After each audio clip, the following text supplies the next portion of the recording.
2008. Página 186-187. Isso ficou popularmente conhecido como o fenômeno das mesas falantes ou mesas girantes. O ponto alto ocorreu com uma série de publicações em meio aos anos de 1850 em diante, como o Espiritualismo de Charles Destes, 1853, Experimental Investigation of Spirit Manifestations, Demonstrating the Existence of Spirits and Their Communication with Mortals de Robert Ares em 1855, O Livro dos Espíritos e o Livro dos Médiuns do pedagogo francês Hippolyte Léon Denisard Rivail conhecido como Allan Kardec, fundador do Espiritismo, publicados em 1857 e 1861, Gil, 2010. Página 208-210. O também francês Alphonse Louis Constant, conhecido como Élie Poisson, publicou diversas obras sobre ocultismo, onde as mais famosas são Dogma e Ritual da Alta Magia, 1854, História da Magia, 1859, A Chave dos Grandes Mistérios, 1859, Os Mistérios da Cabala, 1861, e A Ciência dos Espíritos, 1863. Romancistas de mistérios também tornaram o terreno fértil para a temática espiritualista no Ocidente, como Story of the Supernatural de William Owitt em 1863, José Penemoziers, 1844, e o francês Roger Golgenot, 1860 e 1864. Cientistas e filósofos também entraram no debate sobre os fenômenos como Sir William Crookes, Sir Oliver Lodge, Camille Flammarion e Alfred Russel Wallace. Godric Clark, 2008, página 188-191, Doyle, 2008, página 110-113. Houve várias tentativas de desenvolver discursos científicos para os fenômenos espiritualistas.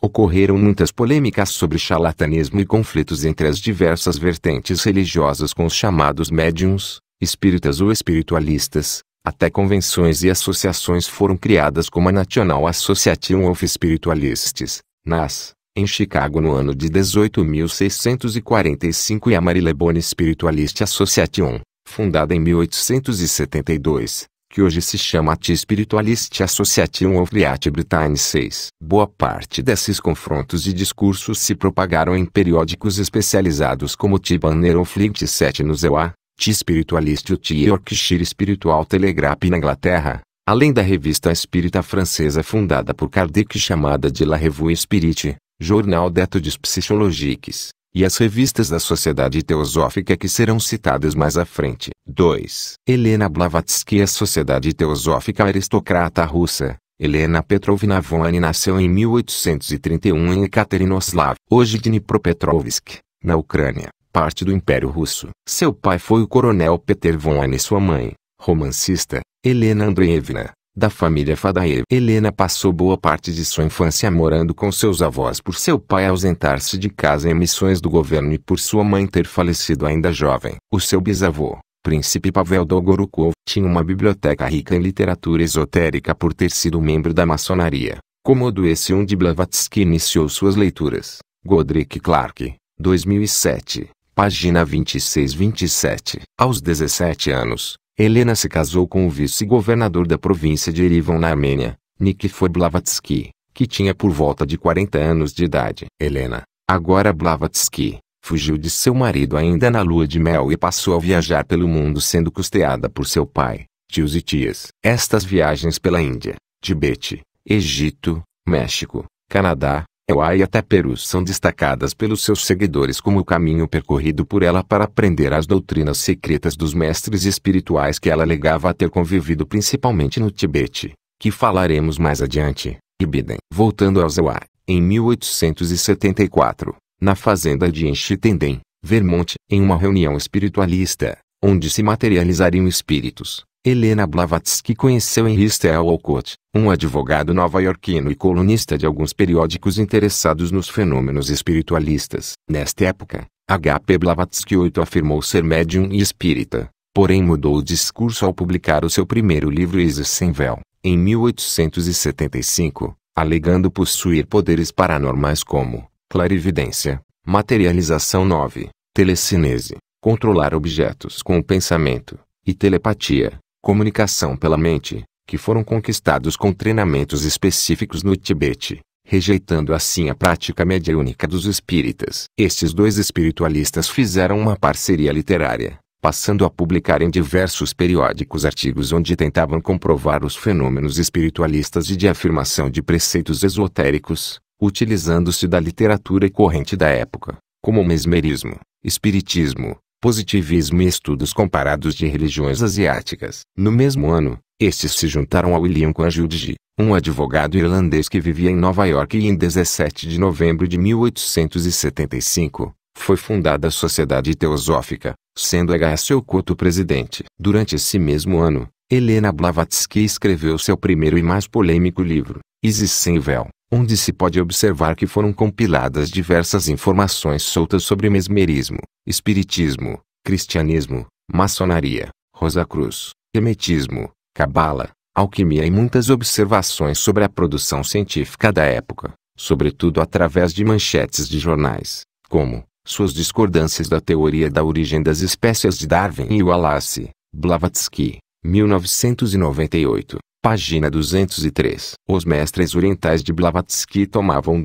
o corpo dela para revelar através da escrita, elaborando sua doutrina oculta provinda do Oriente Distante. Dentre os mestres se destacam dois, Elmore Eons e Gotwami, com aparência física semelhante. 8. Abreviação de Helena Petrovna Blavatsky. 9. Algo como manipular os elementos da natureza à sua própria vontade para mudar o que desejasse. 10. Utiliza o termo tomavam, pois os próprios teosofistas não mantiveram um termo claro sobre este fenômeno, ora chamando de comunicação ou tulku, uma técnica tibetana de direcionamento da encarnação. Porém os mestres não haviam morrido e nem renascido no corpo de HPB. 11. Há quem diga que este mestre foi uma adaptação de um espírito famoso nos círculos espiritualistas americanos, chamado de John King, um pirata do século XVIII, o que é interessante porque Okoto diz que HPB afirmava ter John King como mentor, quando este era espírita. Aos árabes ou indianos, usando turbantes, longas e espessas barbas, sendo que o primeiro era indiano ou do Nepal e o segundo da Caxemira. Os dois eram identificados como Mahatmas, sábios, que viveram boa parte de seu tempo no Tibete, ensinando suas doutrinas secretas e protegendo tesouros como pergaminhos sagrados e obras de arte. Estes e outros mestres formaram a Fraternidade de Luxor ou Fraternidade Branca, um grupo de gurus espirituais que foram lideranças de várias religiões e que governam o mundo. É dito que estes sempre protegeram e se comunicaram com H.P. Blavatsky desde sua infância, aparecendo em visões, sonhos e a protegendo de perigos.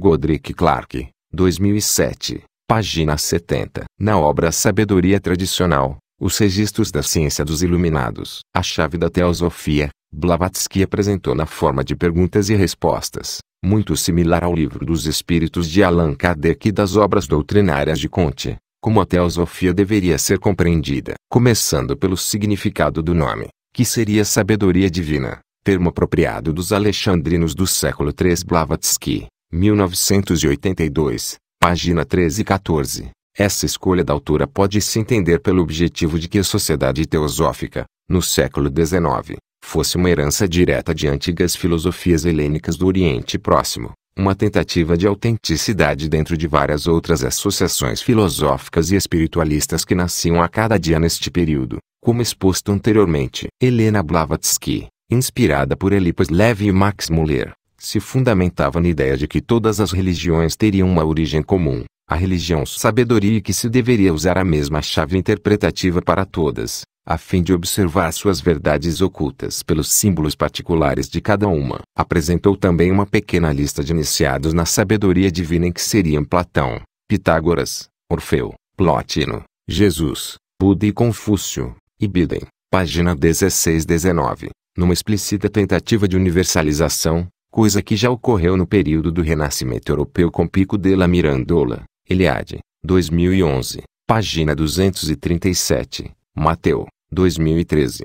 Página 17. Helena morou no Zeuá com Okoto por aproximadamente 6 anos, formando lojas, ou seja, núcleos de encontro, ao modelo da maçonaria, em Nova York, Paris e Londres. Depois se deslocaram para a Índia, no intuito de implantar a Sociedade Teosófica no Oriente. Em 1880, já vivendo na Índia, produzem um periódico chamado Teosopiste 12 e posteriormente Lucifer, A Theosophical Magazine 13 em 1887-88. Devido a problemas de saúde, algo bem recorrente nas biografias de Helena, esta viajou para a Inglaterra e desenvolveu novos ensaios ocultistas na Loja de Londres que resultaram em 1888 na publicação de A Doutrina Secreta, Síntese da Ciência, Religião e Filosofia. Alega-se que esta obra é uma síntese do estudo das estâncias de Dzyan, espécie de textos religiosos secretos do Tibete, que foram escritos em Senzar, uma língua conhecida apenas por Blavatsky e seus mestres. Realmente existiam textos budistas secretos ou perdidos no Nepal,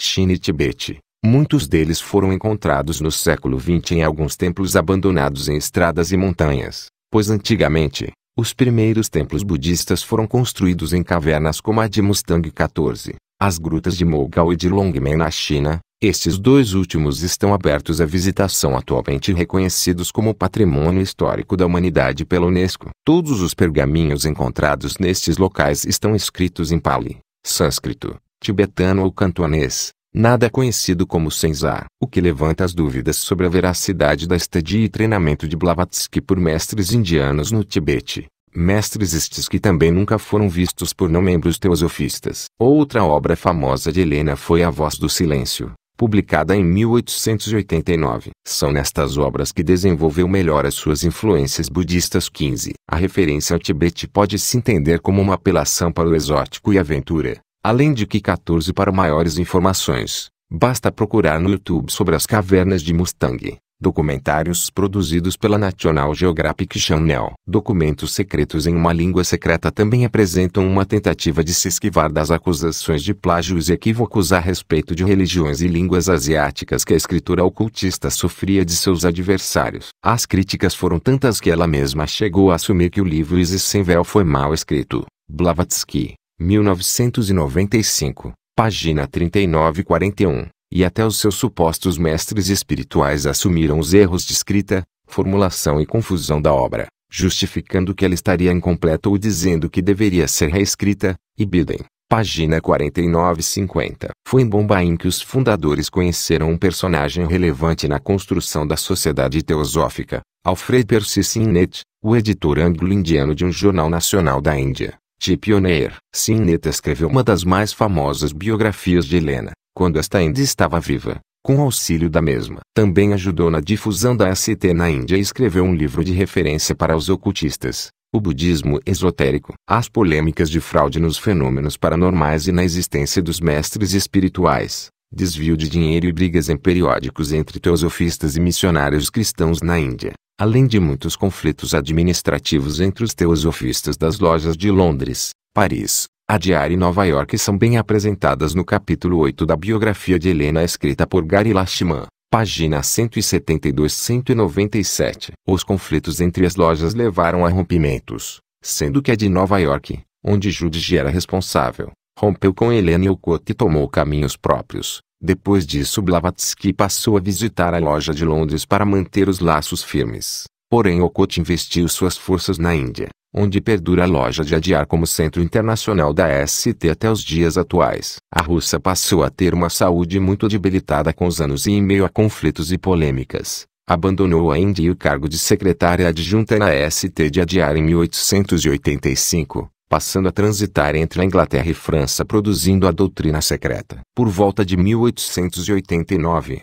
a britânica Annie Besant se juntou à ST e passou a ser discípula fiel de Blavatsky, se tornando mais tarde, em 1908 a presidente internacional da Sociedade Teosófica. Escreveu inúmeras obras, uma das quais analisaremos mais à frente, e fez parte da comaçonaria. Outro britânico, Charles Webster Leadbeater, foi sacerdote da Igreja Anglicana e Igreja Católica Liberal, uniu-se à ST por volta de 1883. E foi também discípulo de Blavatsky e Olcott, indo morar na Índia. Depois também passou a fazer parte da ordem maçônica Lidroitumine e se converteu ao budismo. Juntamente com Besant, passaram a produzir diversas obras literárias esotéricas e a ser os expoentes internacionais do grupo. Ainda em meio a polêmicas e batalhas judiciais na Inglaterra, Helena falece em